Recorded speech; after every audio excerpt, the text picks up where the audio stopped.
Hola a todos, bienvenidos a otra nueva píldora del Grupo Joven. Hoy la doctora García de la Filia del Hospital Ramón y Cajal nos presentará el estudio Tofacitinib in Acute Severe Ulcerative Colitis, que es el estudio TACOS, que es estudio randomizado liderado por el grupo de Singh y publicado en el American Journal of Gastroenterology. Cuando quieras, Irene. Hola a todos.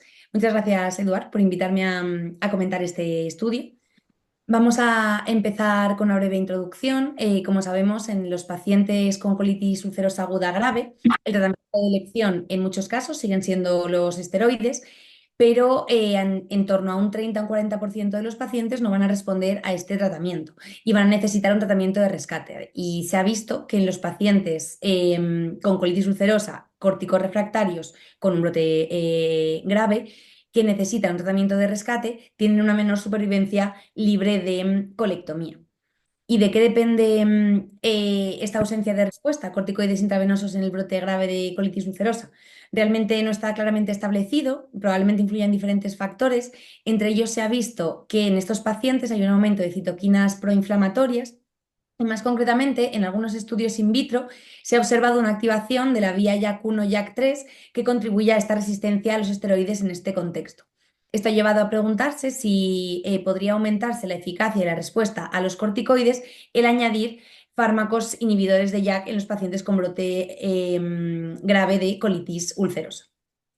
Con ese objetivo se desarrolla este estudio que sería el de determinar si añadir tofacitinib a los corticoides es superior a los corticoides solos en pacientes hospitalizados con un brote grave de colitis ulcerosa. Como objetivo primario, la proporción de pacientes que responden al tratamiento en el día más 7 y como objetivos secundarios, la probabilidad acumulada de necesitar un tratamiento de rescate, ya sea con infliximab o con colectomía, entre el alta y el día más 90 y la duración de la hospitalización. En cuanto al diseño, es un estudio, es un ensayo clínico randomizado, 1:1, prospectivo y doble ciego, unicéntrico, que se lleva a cabo en un centro terciario de la India. En cuanto a la población a estudio, se incluyen aquellos pacientes hospitalizados por un brote de colitis ulcerosa aguda grave, según los criterios de Trullo. Como criterios de exclusión, pacientes que hubiesen recibido en las 4 semanas previas al inicio del estudio tratamiento con corticoides intravenosos o con tofacitinib, pacientes con infecciones activas, pacientes con indicación de colectomía urgente o pacientes con contraindicación de tofacitinib, como sería embarazo, antecedente de enfermedad tromboembólica o comorbilidad grave, cardiorrespiratoria, renal o hepática. La respuesta se define en el día más 7 por un descenso del índice de Lister de 3 puntos o superior, con además una puntuación de este índice de 10 o inferior durante 2 días consecutivos. Este sería el procedimiento que siguen en el estudio. En todos los pacientes que ingresan se realiza un manejo estándar, que sería la corrección de las alteraciones hidroelectrolíticas, un soporte nutricional enteral, administración de corticoides intravenosos, que en concreto el que emplean es la hidrocortisona a dosis de 100 miligramos cada 6 horas, y en todos los pacientes hacen profilaxis con heparina de bajo peso molecular. A los pacientes se les aleatoriza o bien a recibir tofacitinib a dosis de 10 miligramos cada 8 horas o bien placebo. Y las respuestas se evalúan el día más 7. En este momento a todos los pacientes se les pasa los corticoides intravenosos a corticoides por vía oral, en concreto prednisolona, 40 miligramos vía oral, y se va disminuyendo la dosis de manera progresiva hasta completar 12 semanas. En este día más 7, además de pasar los corticoides a vía oral, se evalúa, como decíamos, la respuesta y se produce el desenmascaramiento de todos los pacientes.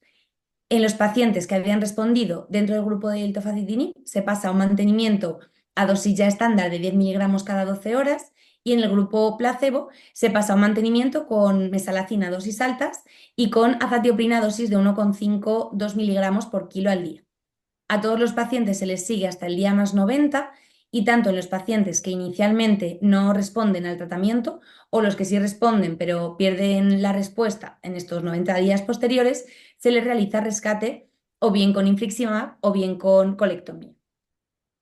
Estos son los resultados. Se incluye un total de 104 pacientes, 53 en la rama de tofacitinib y 51 en la rama placebo.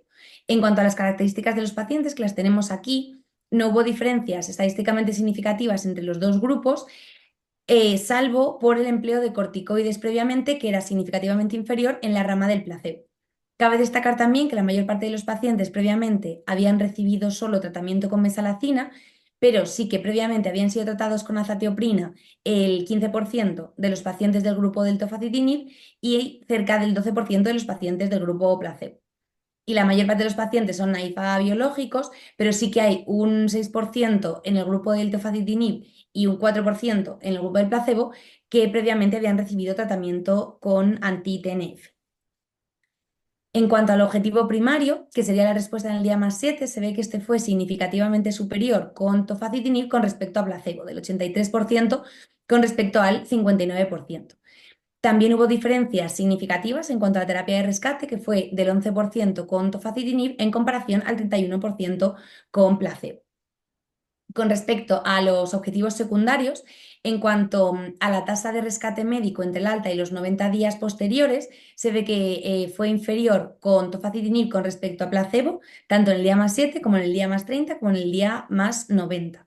Y la probabilidad acumulada de necesitar tratamiento de rescate en el día más 90 también fue significativamente inferior con el tofacitinib con respecto al placebo.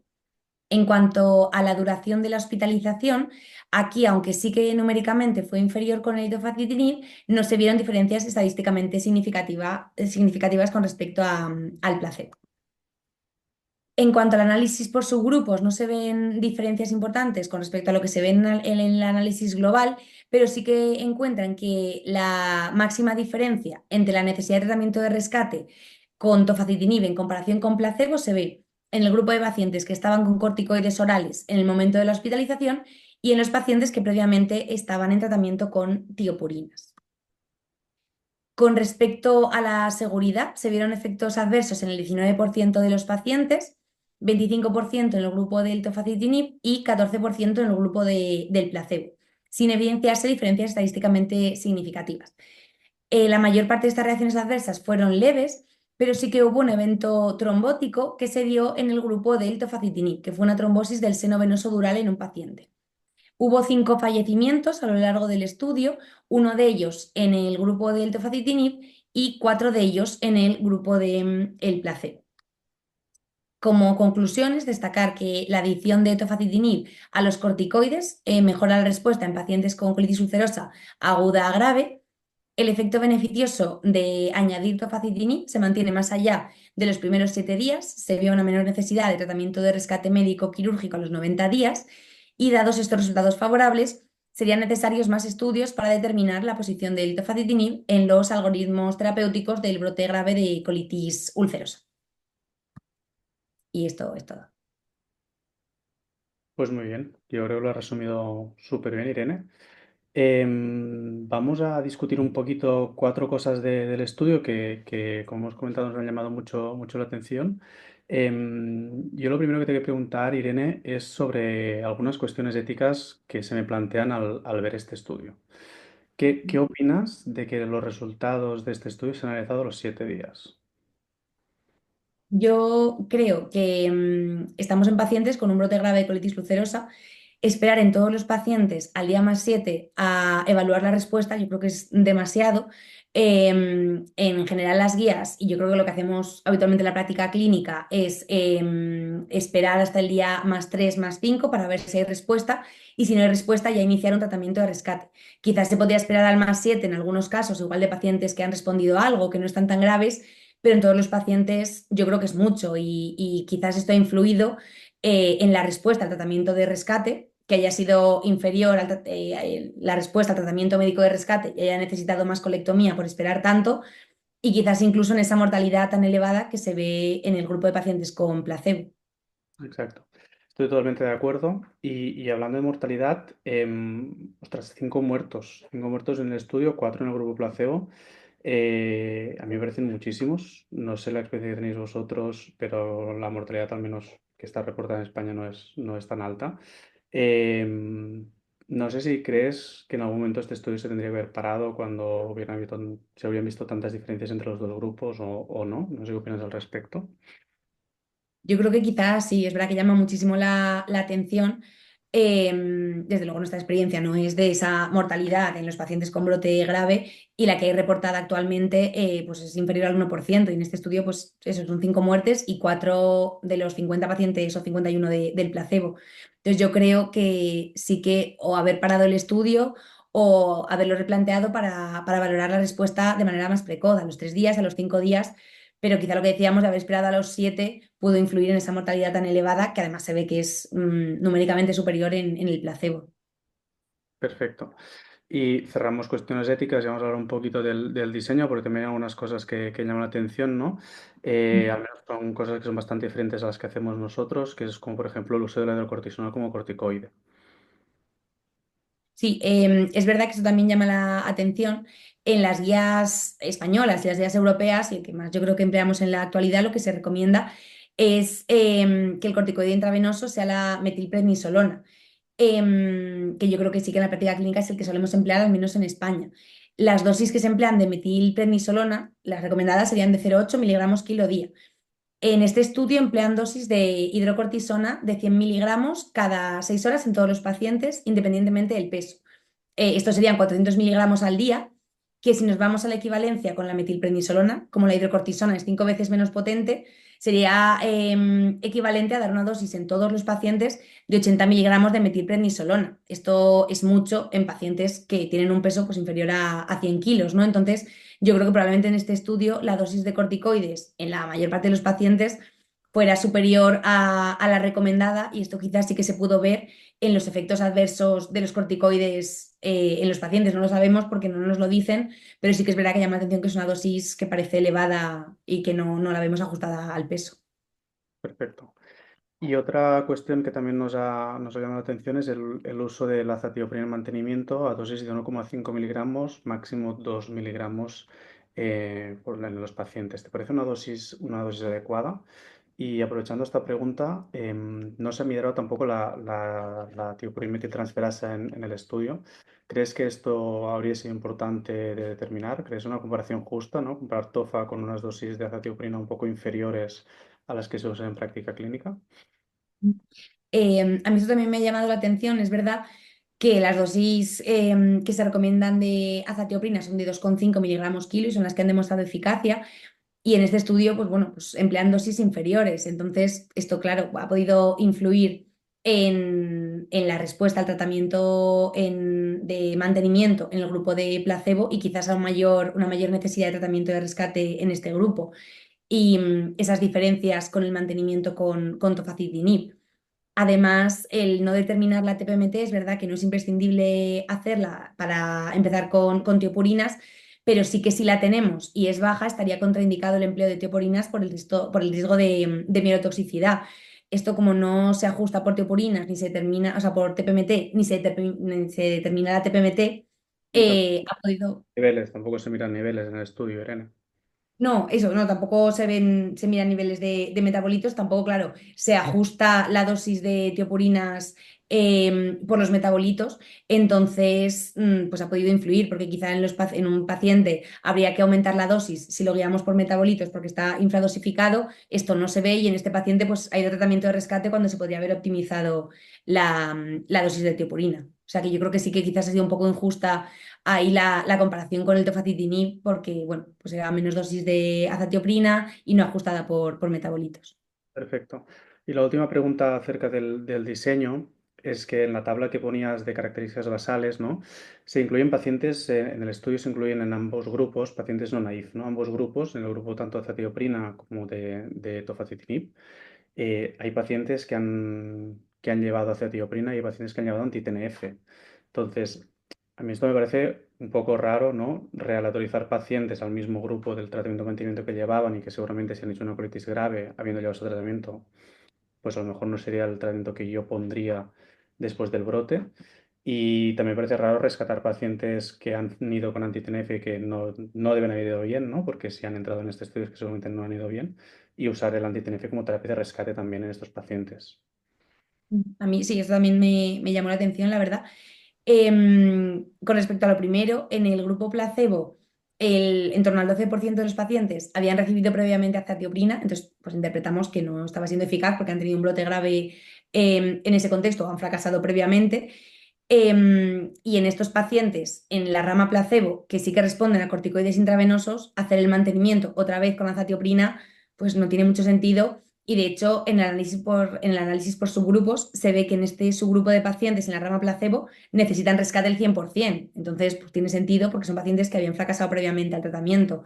Yo creo que haber incluido estos pacientes pues no tenía mucho sentido y va a aumentar el fracaso al tratamiento de mantenimiento con azatioprina en el grupo placebo.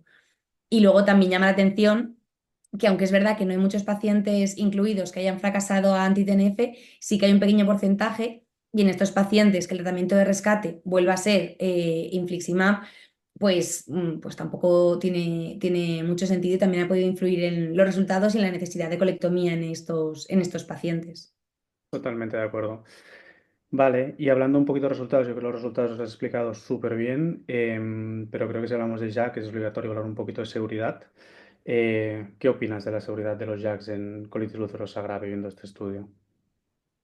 En este estudio es verdad, no se vieron diferencias en la seguridad significativas con respecto a placebo. Lo que comentaba, la mayor parte de los eventos adversos fueron leves, pero sí es verdad que hay un evento trombótico en el grupo del tofacitinib.